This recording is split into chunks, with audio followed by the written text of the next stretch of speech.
All right. Can you hear me? Oh, there we go. Cool. So, Vlad, you're actually in Russia, right? Or are you Russian? No, I'm in Southern Europe, a small country called Montenegro that you probably never heard of. So, Yeah, I have heard of them. Isn't that it used to be Serbia and Montenegro, right? Yeah. indeed, and then in 2006 we had some fun with politics.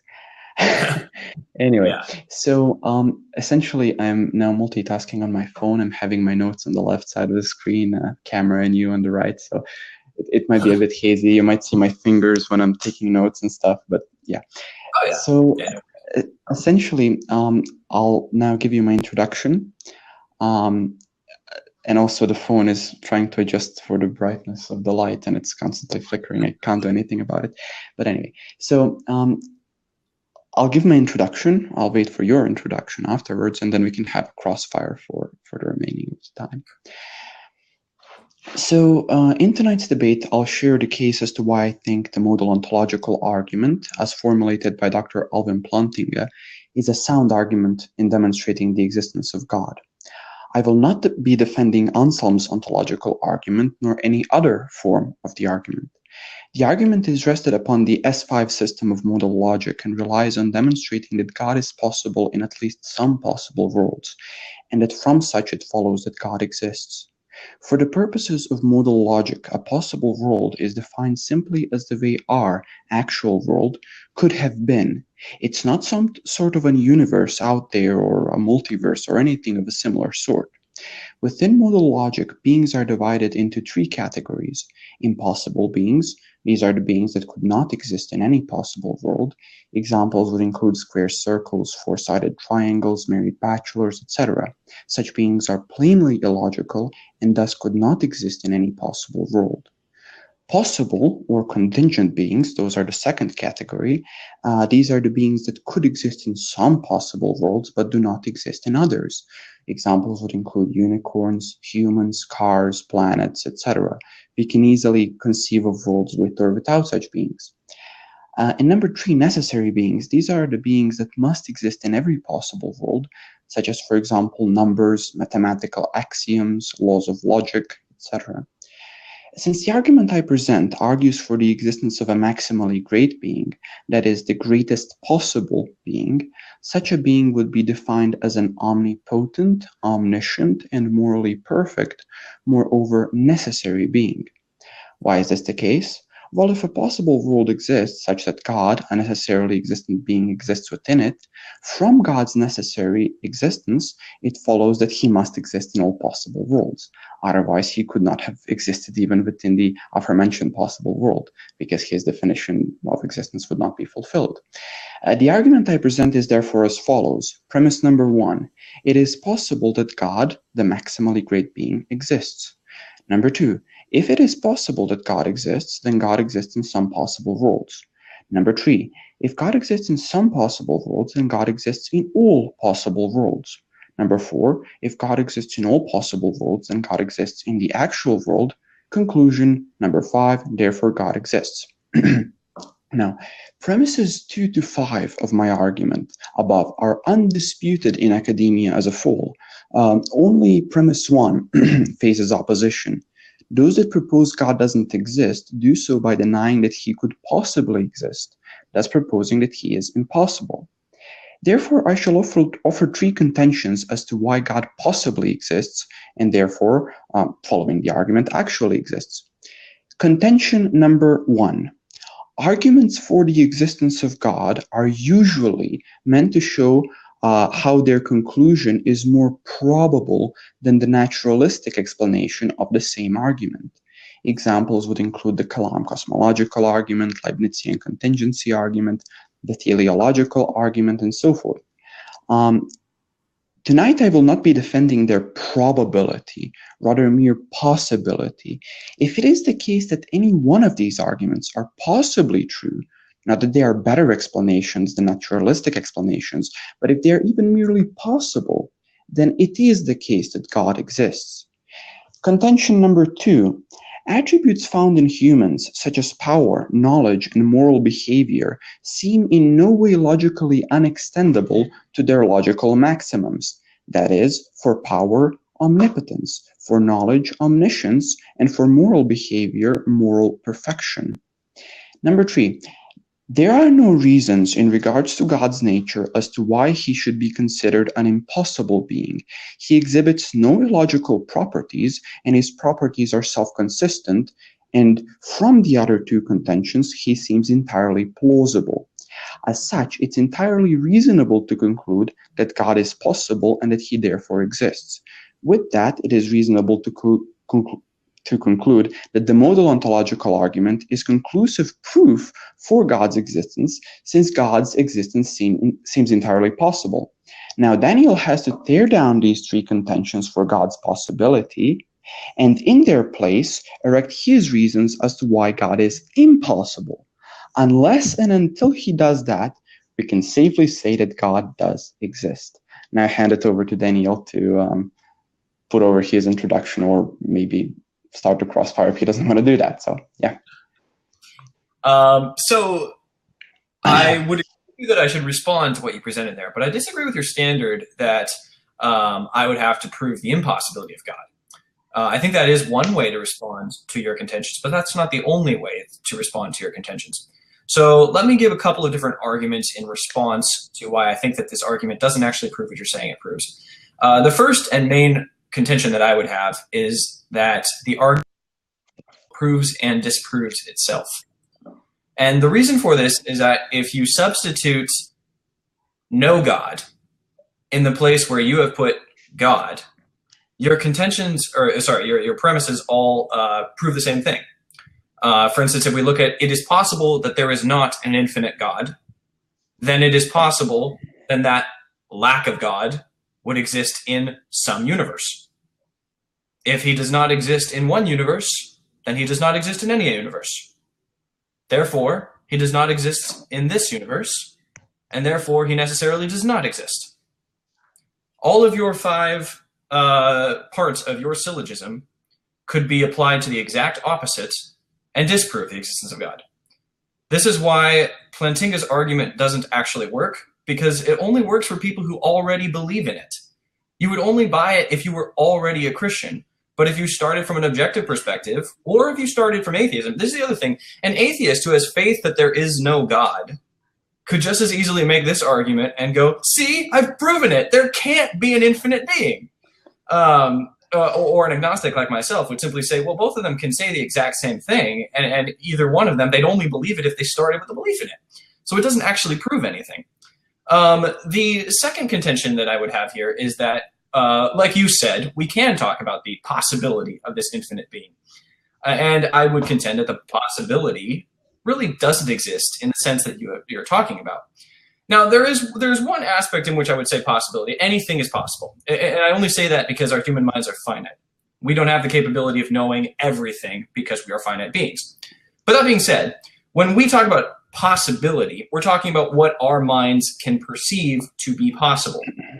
For instance, I can't disprove that a unicorn is going to come and destroy this universe in 5.3 million years.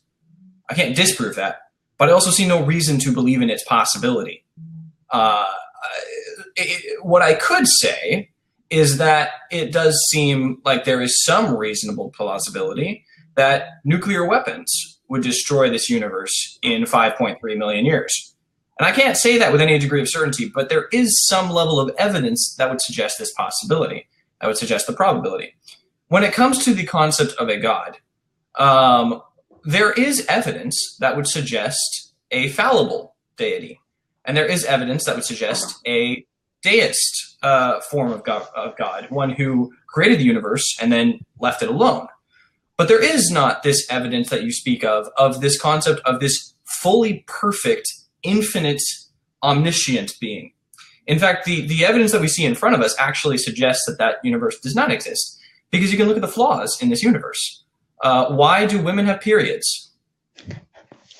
I ask this question every time, and if there is this all-loving and all-powerful being, he has the ability to create something however he wants. And yet, for some reason, this being's thought process was, how can I let women know once a month that they are not pregnant? And he chose periods. That does not suggest this idea of this perfect infinite being. That suggests either someone who was screwing with us or someone who was flawed. But certainly it does not suggest someone who is perfect. The evidence in front of us, if you look at the fact that the entire universe has flaws within it, things that any of us, if we were designing the universe, would say, wow, we could do this better.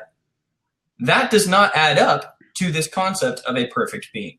And once again, there is always the possibility in the sense that anything's possible. But as far as possibility in the sense of what do we actually see and what can we actually verify, there is no possibility because it contradicts everything we see in the known universe. And I did have one more argument, but I'm not going to present it now. I will let you go ahead and respond to this. All right. So the first thing I have to note is that you have a misunderstanding of what possible worlds are. Even in our discussions on Facebook, you constantly refer to them as universes.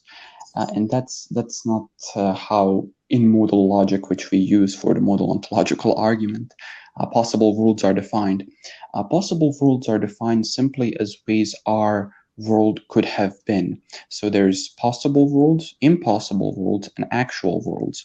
An impossible world would be something like a world where laws of logic do not apply, that world cannot exist. Now, the actual world is our world, how things are now. And possible worlds are the ways how things are now could have been. So there could have been the case that there are unicorns everywhere on the planet, but that's not the case. Possible worlds can even contain universes. There are possible worlds where there are 10 to the 500 universes, right? But universes themselves are not possible worlds. That's something that has to be noted. Number two, you speak of possibility in terms that anything is possible. Well, not in modal logic. There are things that are explicitly impossible. Things like absence of logic, things like square circles, because they have self-contradicting definitions. They violate the law of non-contradiction, one of the three laws of logic. And things like that. That's just what I want to note, so we can be on the same basis. Now, your main argument here is that the modal ontological argument is reversible. You can simply put the contention that God does not exist within my 5-premise argument and say, okay, well, everybody would agree with premises 2 to 5, right? If there is a possible world where God doesn't exist, well, then he doesn't exist. But the problem with that is, notice the first premise. The first premise of the argument, let's go back to my own argument. So in your argument, it would be, it is impossible that God, the maximally great being, exists. That's your first premise. But here's the issue. If you want to propose that something is impossible, what has to be done is that the impossibility of that being has to be demonstrated. Possibility of a being is a much lighter claim, in terms of burden of proof than impossibility, because for impossibility you have to demonstrate either only logical impossibility of a being or both logical and metaphysical impossibility of a being. You would start with metaphysical impossibility. And so in this sense, you, as somebody who proposes that God, which seems possible, right? A lot of people believe in God. I don't think it's illogical. If God seems possible, you have a much higher burden of proof in reversing the ontological argument, because by saying that it is possible that God, which is a necessary being, doesn't exist, you are saying essentially that God is an impossible being, and you have to demonstrate that, because that doesn't seem as obvious as, say, a square circle or married bachelor or something like that. Now, your third point was, why do females have periods? And in a more broad sense, that point was, why is our world so imperfect, right? If our world had a intelligent and caring designer, obviously there would be less evil in the world, and females wouldn't be bothered by their periods, so that they can know that they aren't pregnant once a month. The issue with that is that even if we are living in a deistic universe, that is a universe where God has created everything and just left it to be there, you would still have an omnipotent, omniscient, and morally perfect deity. It's just that that deity, which is morally perfect still, chose not to reveal himself in such a world and left that world to itself. He has perfect right to do that. And from that, you have the problems that females have and things like that. Everything naturally evolved, and therefore you have periods. That doesn't do anything to disprove the possibility of God. But what does to prove the possibility of God is, as I mentioned in my first contention, that there are arguments to suggest, and you mentioned this in your other debates, there are arguments to suggest that there is some sort of a creator of the universe. He doesn't necessarily have to be God, but if there is a creator of the universe, right, he would have to be timeless, spaceless, immaterial, as all of time, space, and matter is contained in the universe. He would moreover have to be personal, as non-personal causes cannot cause time, space, and matter. And so that would be, I think, quite an indication towards the possibility of God. So to me, the argument that God is absent doesn't seem to be an argument against God. It just seems to be an argument against his presence in the universe, if it were correct, of course. But the argument that possibly God created the universe seems to indicate quite certainly that God is possible. And this is why I don't find the counter-argument in any way persuasive. So I'm going to start with the thing that you said there at the end, when you talked about how if we're talking about the concept of a God in the first place, then a creator of the universe would have to be timeless, spaceless, and non-personal. I would agree that they would have to be those things, but that's about all they'd have to be. They wouldn't have to be all good. There's certainly nothing in that would necessitate that they be perfect. Simply that they would have to be greater than the universe they create. They would not have to be, well, I guess you could say they would have to be infinite, but they would not have to be perfect or all-loving, which are fundamental concepts of the Christian God. So if you wanted to say that the modal ontological argument would suggest that a fallible being proves itself, sure, I think that's fair. Well, but it doesn't suggest that an infallible being has been proven. Well, here's the thing, right? I'm not using the Kalam cosmological argument to either prove the Christian God or to prove the God of the modal ontological argument. Rather, I'm using the Kalam cosmological argument as an accessory of possibility. That is to say, if there is a being that is timeless, spaceless, immaterial, personal, and immensely powerful, then the existence of that being and the mere possibility that such a being has created the universe goes and gravitates towards the possibility of God. And remember what my argument is. If it is possible that God exists, then God exists. So if the argument indicates more towards the possibility of God than towards the impossibility of God, then it is only rational to conclude that God does exist. I'm not stating that the Kalam leads directly to this being. It simply leads to the possibility of this being, which leads to the modal argument, which leads to this being. Yeah, but it doesn't do that. It doesn't say anything about the concept of this all-loving or perfect being.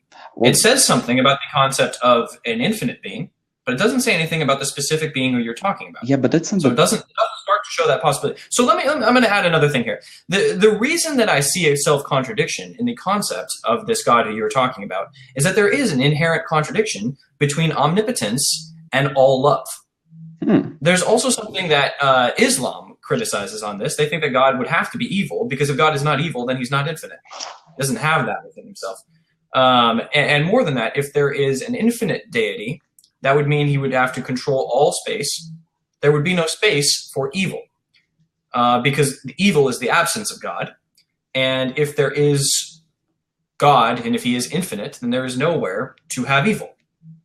So in order for God to exist, he would have to be evil, or he would have to at least contain evil within himself. So the concept that you are presenting of this Christian God is a self-contradiction. So that is one of the things when you talk about the nature of possibility, that is one of those things. That is a square circle. It doesn't quite work. All right, so let me address that.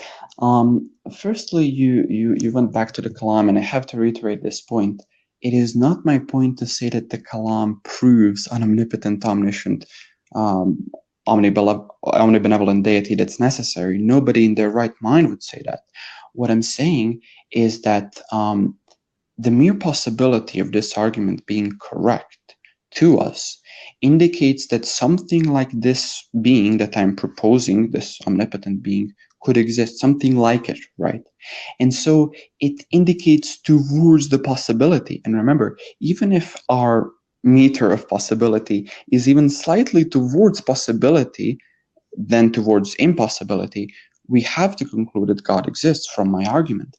Now, to address your objections here, your first objection was to state that omnipotence and omnibenevolence are contradictory, right? So, and I think you would, I'm not sure where you went with that. Would you want to go with the sense that God can't do evil, or that he allows evil? What was your exact point? There's actually kind of 2 points in there. One would be that God would have to be evil, otherwise he is a contradiction, or otherwise there's no evil. You can't have it both ways. All right. So the first objection is that if God is omnipotent, he would necessarily be able to do evil. He would have to be evil if he does evil, and therefore there is a contradiction in basically my second contention that these attributes could be propped up to their maximality and that they wouldn't be contradictory. Now, here's a problem with that. When theists define omnipotence, there is a very strict definition of omnipotence. Omnipotence is defined as being able to bring about all logically possible states of affairs. Now, here's what you have to ask yourself. Is it a logically possible state of affairs to bring about a state of affairs that an omnipotent and omnibenevolent being does evil? Well, that seems like a logically impossible state of affairs, because that being is omnibenevolent and omnipotent. So, according to the definition of omnipotence, God would not be able to do it because such is logically impossible. But that doesn't fall under the definition of omnipotence.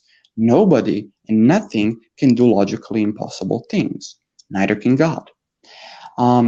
The other objection is that since there is evil in the universe, and well, in our actual world, it seems that any being that exists, he can be very powerful and infinite and stuff like that, but he surely can't be good. Why would he allow this evil? And this argument has been essentially dropped in academia, at least the logical form of the argument. I didn't make that argument. Let me interject here. I didn't make the argument of evil. I'm not talking about evil. I'm talking about flaws. There's an argument, if you look it up, you can actually find the Wikipedia on it. The argument from incompetence is the argument that I would make here. All right. So you would basically argue that God is incompetent because he allowed evil? No, because he created a flawed universe that a perfect being would not have created. See, here's the thing: you're not actually using your senses, and in order to use logic, you also have to use your senses, the things that you see in front of you. And what you see in front of you is not a perfect universe. There are flaws in this universe. So with what we see, when we use logic, we have to analyze what we see, and what we see does not say perfect being. It might say creator, but it doesn't say perfect creator. Well, here's the issue with that. Again, as I pointed out previously, if it is the case that this creator allowed, say, there is a deistic God, he created the universe and then just, left it to be to its own devices, it doesn't indicate that this being is not perfect. And notice I'm assuming your argument is correct. I'm not even arguing against it. I'm just saying if your argument is correct, it doesn't really do anything to disprove the being I'm proposing. This being has within its power perfectly to just create a universe and leave it be and see what's going to happen to it. And if evil happens within it, well, if there's imperfections within it, well, that's how it is. It doesn't have to be the case that this being is somehow evil because of that, if because of this being's actions, evil eventually comes out, right? Say I have a child and eventually that child kills someone. Well, am I guilty of that? No. So God's actions, in that they may have resulted in evil occurring, I don't see how that would provide an imperfection in his moral perfection. All right. Well, let me go back to the main argument that I had that we've kind of gone away from a little bit here. But the idea that you can simply plug in non-God and put it into the syllogism. You could plug in anything into that syllogism, and it would be true. Anything that is infinite would self-prove itself, which is the problem with this syllogism. For instance, if we said that there are multiple perfect beings, they would be, including some who have conflicting motives, who would cancel each other out. That is also a logical necessity, because they are just as possible as the existence of one infinite being. There is nothing to suggest that there can't be a million of them. Anything that would say the possibility of one would also apply to the possibility of millions, or the possibility of two who would then conflict with each other. The same would be true of a purely harmful being. For instance, this is the reason why I talk about the fact that what we see in the world doesn't actually address what you're talking about, this idea of an all-loving being. It is entirely possible that the creator of this universe, even if we use the modal ontological argument, it's entirely possible that the creator of the universe is just screwing with us. Someone who hates us and thinks it's funny to watch us go and fuck each other, and someone who thinks it's funny when we have wars, and someone who's really just playing a video game with us. That is equally as possible. And the modal ontological argument, if that is possible, then it is necessary.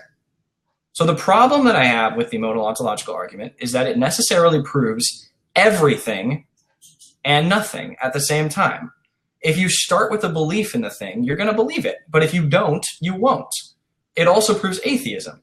And I actually missed what your response to that was. What was your response to the atheism one? But I assume you can respond to all of them right now. So let's go ahead. Yeah, so my response to the allegation that the argument is essentially reversible is to state that basically requires you to demonstrate that God is impossible, since the burden of impossibility in modal logic is much greater than the burden of possibility.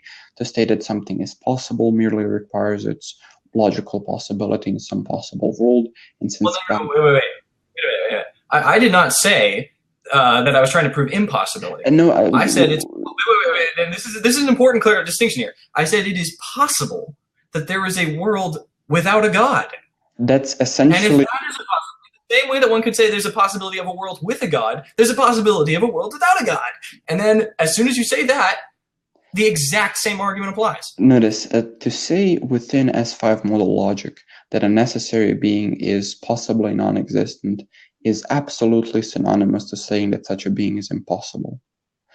So to put in your first premise that it is possible that God does not exist is absolutely equivalent to stating that God is impossible, which has to be demonstrated because it has a much higher burden of proof than God's possibility. But to respond to the other argument, because why? Well, here's you're just making up these rules. Why does that have to be? Well, I don't know the actual thing. All right. What is the all right. Let me explain the logic behind it. So, for example, say I propose that in some possible world there exists unicorns, right? So, do you think unicorns are possible in some possible world? I mean, it doesn't seem to be anything logically impossible about them, does it? So, do you think they're possible?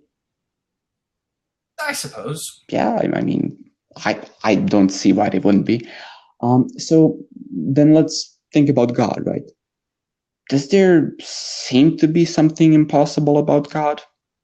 I mean, is there something on the surface? Depends on what we mean by God. If we're talking about this perfect being, yeah, there's definitely something impossible about that. If we're talking about a being who created the universe, no, there's nothing impossible about that. So, well, you just said you aren't arguing for the impossibility of this God. Okay, let's determine what you're trying to do. So, if you are to state that this being is impossible, as you are now doing, then you have to demonstrate that it has some sort of a logically incoherent property. Like, for example, a square circle is an object that's logically incoherent. Why? Well, a square is defined as a geometrical figure that has four sides equal in length. But a circle is a geometrical figure that doesn't have any sides. You cannot both have four sides and not have any sides at the same time in the same sense. So that is a logically incoherent prospect. It's blatantly obvious. Well, there is something to that. Quickly, let me just say this. If there is a perfect being who is already all-powerful, already all good, already all of these things, then you have no needs or wants. Our existence disproves the concept of that being. The fact that our universe exists and that we are seeing things means that that perfect being can't exist, because he would have had to have needed something or wanted something in order to make us in the first place. So we already know that's not the case. So it is a logical impossibility. No, to state that a necessary being such as God needs something for its existence, yeah, that would be an argument against it, because it would have an explanation of its existence outside of itself, and principle of sufficient reason.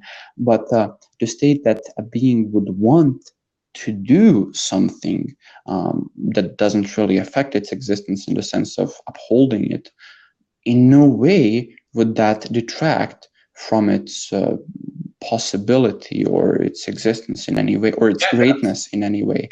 But just it detracts from its perfection. One of the concepts of this being is that he must be perfect. Yeah. Well, he's not. The fact that he created something means that he wasn't already perfect. In order to make himself better, he chose to create.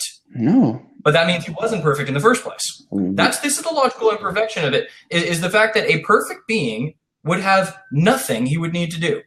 If they are truly perfect, truly infinite, they're already there. He doesn't need to do anything. He can choose as a free agent to do something.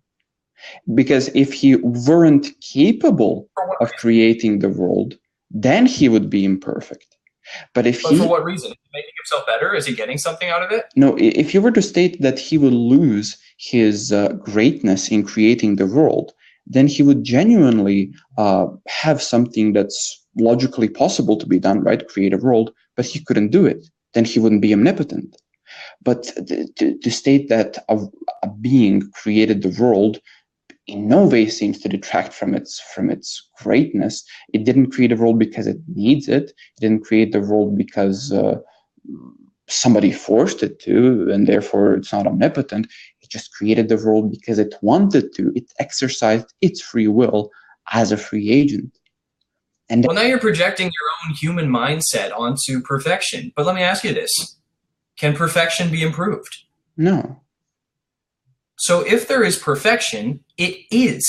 It is simply a stated is. Yeah, sure. If there is this concept of perfection that you're talking about, then our universe would not exist. Well, so it is a logical impossibility that a perfect being created the universe. There is a logical problem in what you're stating.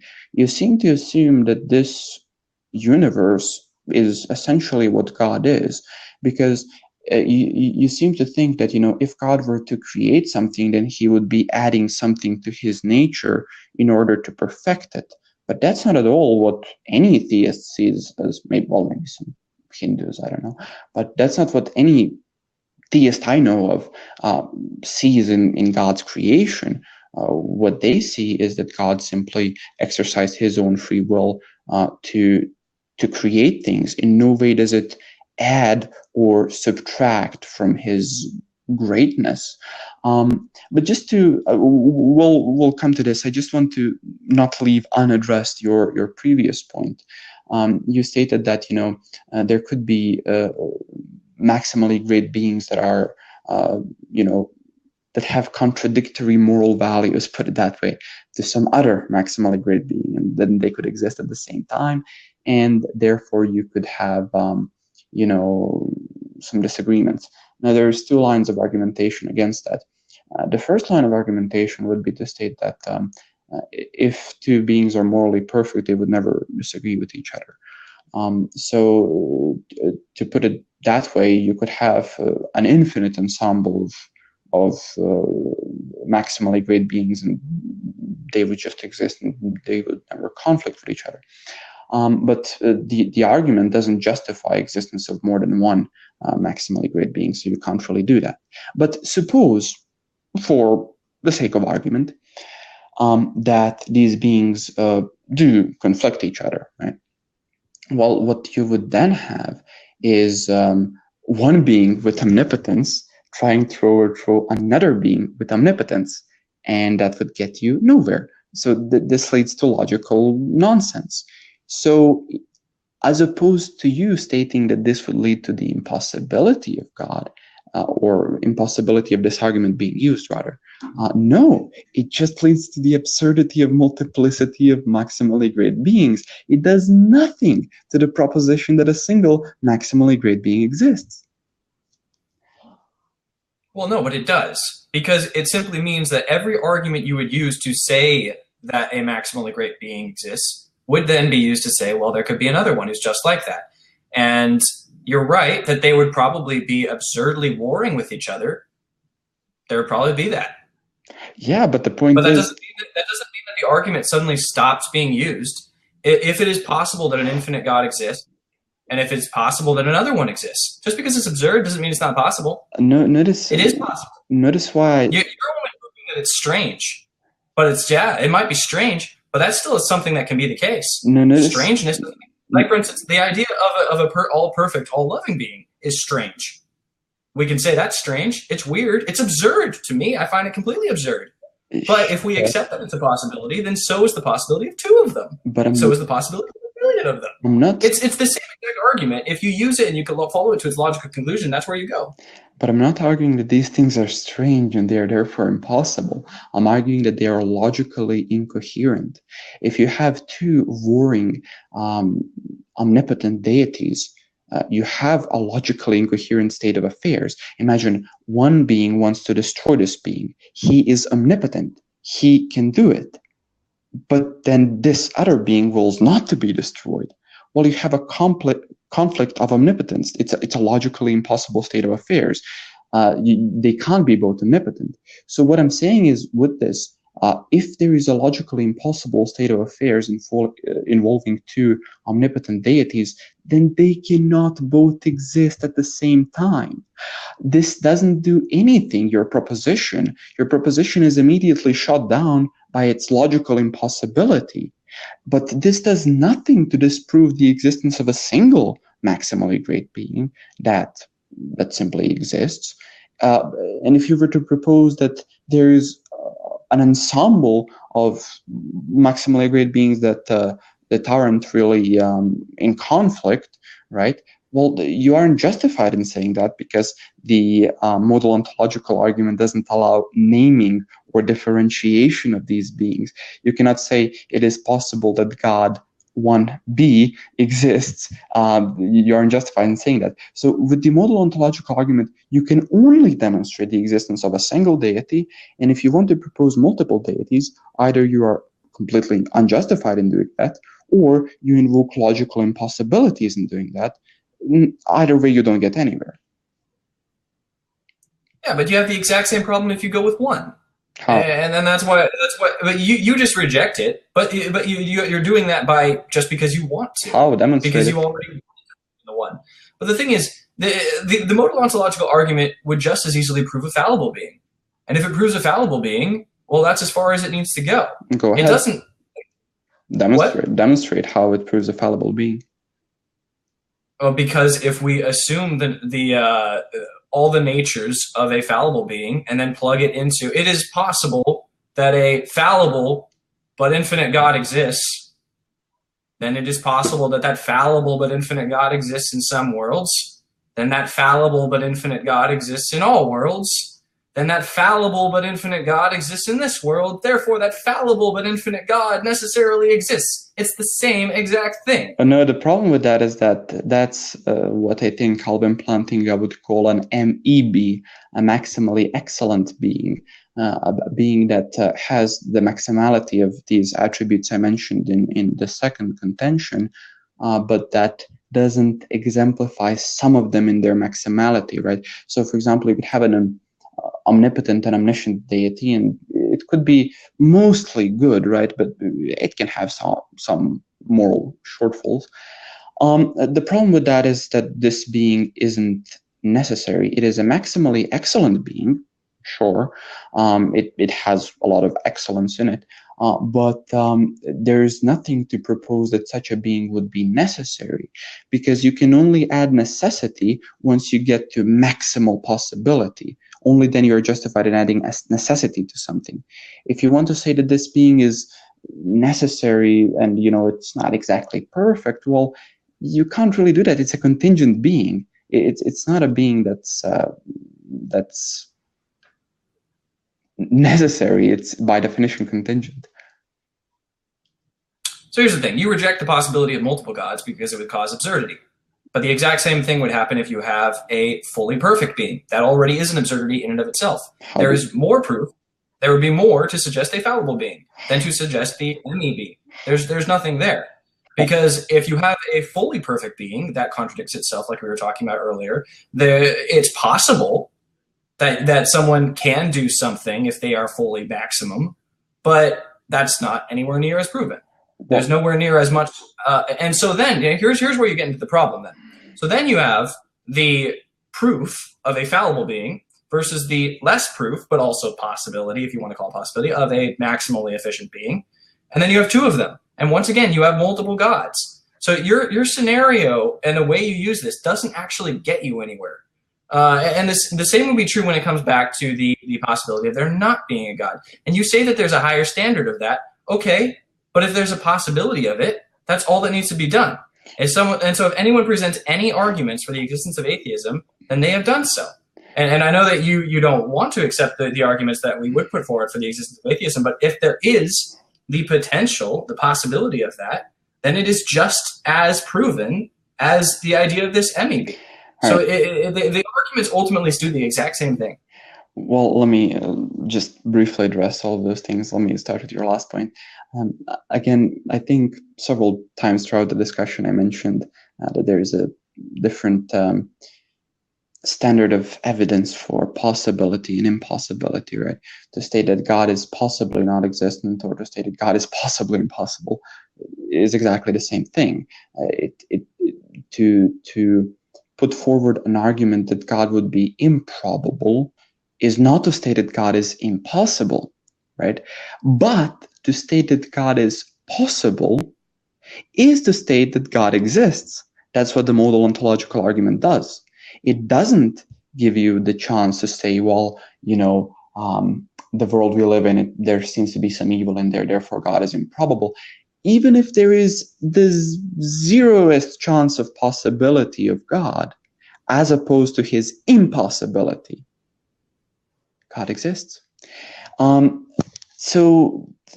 I don't get where in this discussion you got that there are internal logical contradictions in God. I would like for you to restate that argument if you presented it.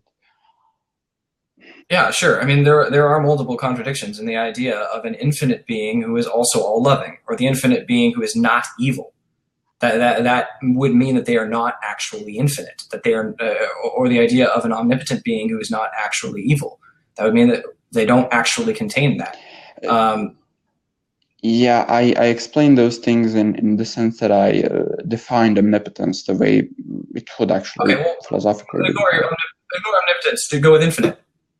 Perfect and infinite. How is it possible that an infinite being would not have evil? Where is evil? Where is evil if there is? If God is infinite, if he is fully infinite, then, and if he is all loving. Well, what do you mean by infinite?